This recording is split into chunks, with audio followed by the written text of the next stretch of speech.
the years, MS Teamworks has shared perspectives on MS from all members of the MS team. And although 2020 brought unexpected challenges, we were determined that a pandemic and social distancing would not stop us from sharing new and meaningful perspectives.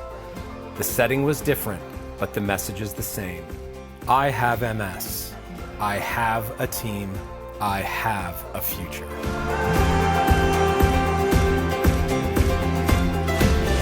My name's Ingrid Hansen, and I was with MS Teamworks almost 4 years ago when I had my daughter Jameson.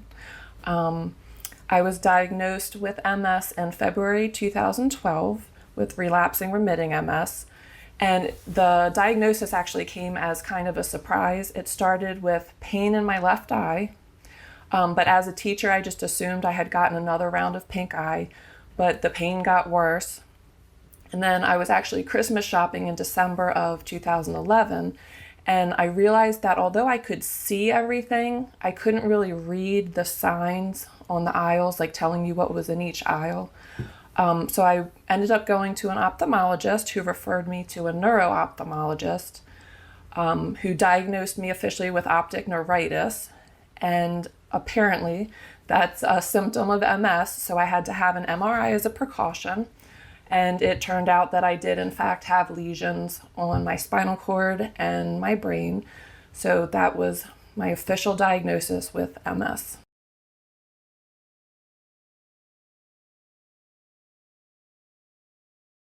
So it's been 4 years since I was here with MS Teamworks with my daughter, who was a little less than a year old.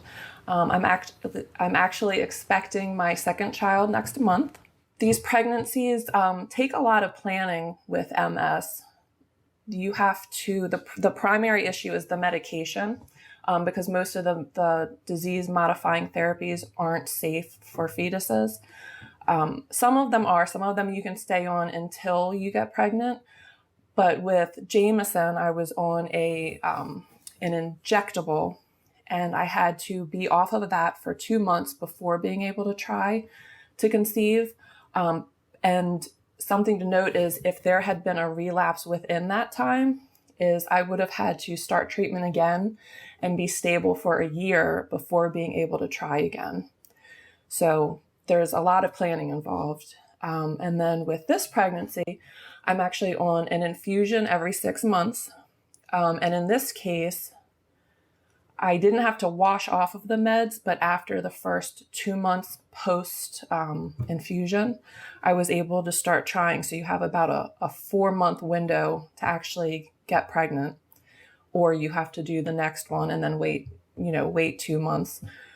So there is a lot of planning involved, and you have to make sure that you are stable for a year, because although when you're pregnant, your body protects you from the MS, as soon as you are postpartum, the hormones change and you're more susceptible to a relapse, which is actually what happened with Jameson about 9 months later. So this time we had to be very careful with the planning.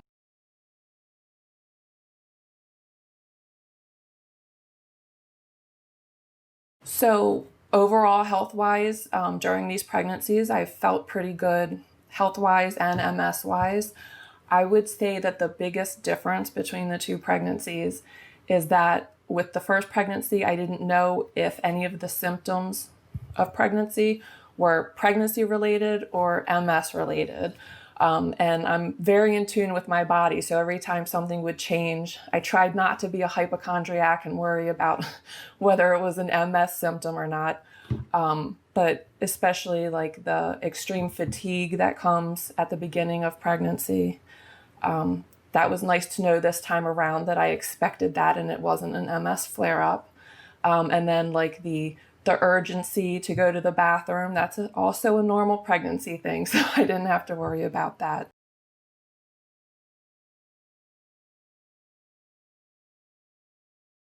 So as a mom living with MS, there are a few things to consider after the birth of the baby. So while you're protected during the pregnancy, because your immune system is lowered and your body's not going to attack itself, once the pregnancy hormones go away, you are more susceptible to a relapse. And with my daughter, I had a relapse 9 months postpartum, and then ended up having to go on medicine then. So knowing that, my neurologist and I did a lot of planning. And so this time I know that since I am susceptible to relapse, I will have a 6-week postpartum period to breastfeed, and then we'll have to move to formula so I can go ahead and get right back on the disease modifying treatment to prevent a relapse.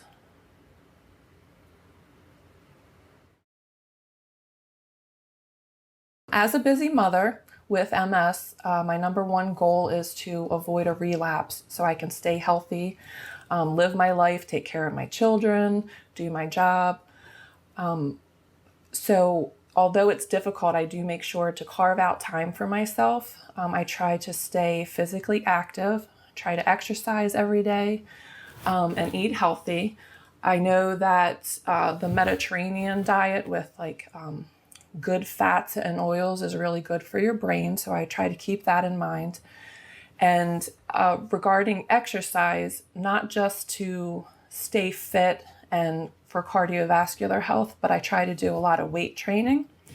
So that way my muscles stay strong and have good muscular endurance. So that way, if unfortunately I have a relapse, where one of the common symptoms of MS can be muscle fatigue, is if I'm starting at a good level of strength, then if I have some deterioration, at least I'll still be functioning and mobile. Another important thing that you need to keep in mind to stay healthy is to keep up with your appointments, with your neurological appointments and your MRIs, so your doctor can track you effectively, and to stay on your treatment. And if something's not working, you really need to work with your neurologist to come up with the best plan going forward.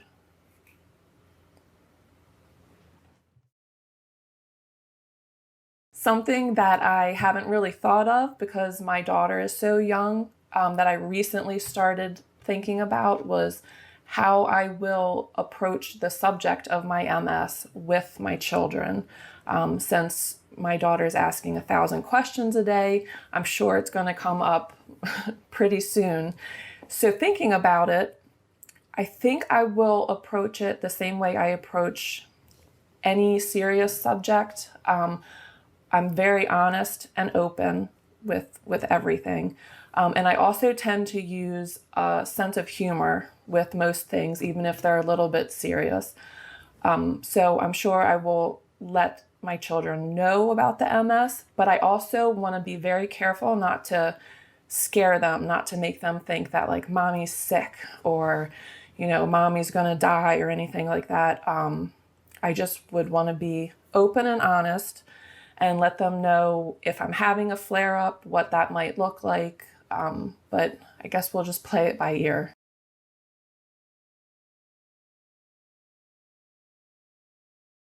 The main thing that I want viewers to take away from this video is that a diagnosis of MS doesn't mean your life is over. It doesn't mean that you can't live the life that you want to live. Talking about children, there are risks associated with going off of your therapies and having children, but there are risks with every pregnancy. So it was a risk that I was willing to take, and it's definitely, even though I had a relapse after my daughter, definitely the best decision that I've made. I don't regret it at all. And it just takes a lot more preparation. It's not going to be a spontaneous pregnancy. It is going to take a lot of planning. But if you plan and you work closely with your neurologist, you can have healthy babies and be healthy yourself to take care of them.